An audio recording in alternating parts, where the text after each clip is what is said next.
Now, designer Carrie Mudford shows us a large kitchen sheeted for clients with some specific practical requirements. In a kosher kitchen, everything needs to be divided between meat and dairy. In this kitchen, we've divided everything directly down the middle of the island. That entire side is meat, and this entire side is dairy. Carrie, even though it's spacious in here, it still feels welcoming. Yes, Patrick, that's something that we try to create with the window coverings, doing some nice, long, soft draperies with some really pretty warm patterns on it. On this window, we used the same fabric and did a decorative window blind. Now, how would you reach it up there? Well, you can't. So our solution was to put in a motorized window blind that opens and closes with a remote control. Something very interesting I'd like to show you. Okay. Under the desk here, and this is just a small kitchen desk where someone would use their phone, pay their bills, whatnot. But we had a problem with all of the wires and cables and outlets. Look at that. So this panel conceals all of that messy stuff behind the desk, and you just lift it up and it's gone. Another design dilemma was to kind of separate the kitchen breakfast area from the family room. So we created this large archway, which helped us out with the storage issue. So we have extra pantry space inside of these cabinets. On that side, we've used it as a broom closet, mops, things like that. And it also created a really interesting architectural detail with the wide archway. Another gorgeous house. We thought we would talk a little bit about how culture affects our decor, and a lot of folks do have the cultural cues sort of woven into their decor. We thought we would start by talking about mezuzahs, which I remember the first time I heard about these, I thought to myself, oh my gosh, I need to get one. They sound very important because they're protecting the house, right? Exactly. So this is a mezuzah. Well, a mezuzah is actually a piece of parchment with a prayer on it. And these are mezuzah covers that you'll see. And you'll see that many Jewish houses have them on the front door. Some houses them on every door inside the house. Okay. Some don't have any. But you can get fun ones, like crafty ones that kids make out of clay, silver ones. And they just protect the house. My mother thought it was just good luck. But what happened was ours, the screw came out and was upside down for about 5 years.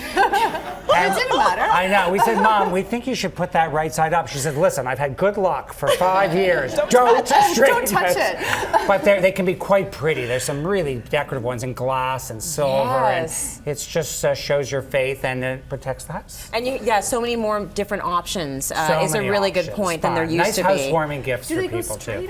They go on a diagonal on the right side of the door when you come in. Okay. They're quite pretty.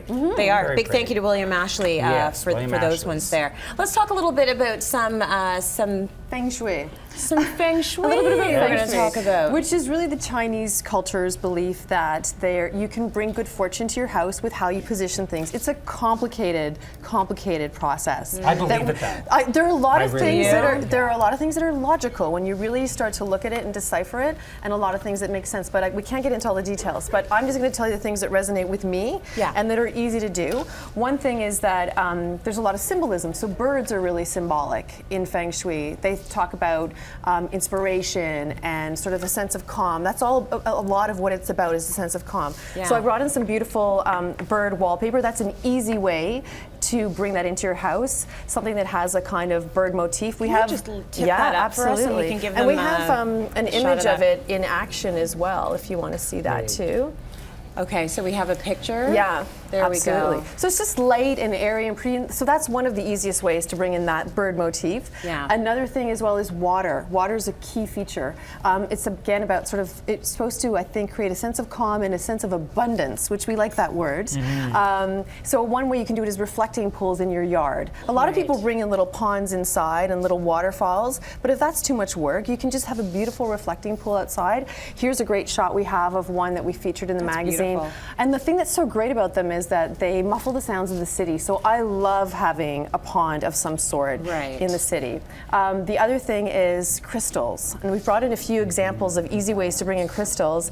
crystals are like all powerful. They sort of are They're about beautiful. They would be really nice on my hand if we could just cut some kind of a and ring. this is a raw one, Yeah. which is gorgeous? incredible. Beautiful. You're supposed to keep them by your phone to sort of ward off high tension conversations. So we all need loads of Attach your crystals. BlackBerry I to that. I should hang this around my neck. Yes, we all should. But these bookends are kind of a great example. These are really actually hot right now, these bookends, where you see beautiful Yeah. details if you look in there, very natural and organic. And finally, the last thing is the Buddha head, which we actually see a lot. People bring them a lot into their interiors. I'm going to give another great shot of a Buddha in action in someone's front hall. They're again about that sense of calm. And Right. so a great space to put it is actually at your front door when you walk in to welcome you. And the thing you need to know is to not put it on the ground. It has to be elevated and kind of look out over things and treated with reverence. know. Yes. So we can use all the luck we can get. Get the Buddha, Yeah, the the Buddha. mezuzah, Yeah. everything. Just stick it in there. put 'em up. Can't hurt. Jackie, what have you brought? Okay, well, we do have some European clients that tend to like, depending on their lifestyle, if they're entertaining a lot, often prefer to have a second kitchen. So in this particular client that we had, we were able to carve out some space just off of the kitchen, because the premise for this particular client was she didn't like having all of the dishes being seen while she was entertaining. So other options are to perhaps put a kitchen in the lower level as well. And that, again, completely keeps it out of sight and makes the kitchen look pristine and lovely when you're entertaining. Very nice, and I do know so many families that'll have a kitchen on the lower floor and a kitchen on the upper floor, and the kitchen on the lower floor is the one we use for everyday use, and then you've got the lovely show kitchen for presentation what? kitchen. Yeah, It's perfect. I would just like two houses, so Yes, one that I there's actually that live too. in, and one that When you people come entertain and in. visit me in. Yes, You need a it's just party house. pristine. I need a party house. That's what I need.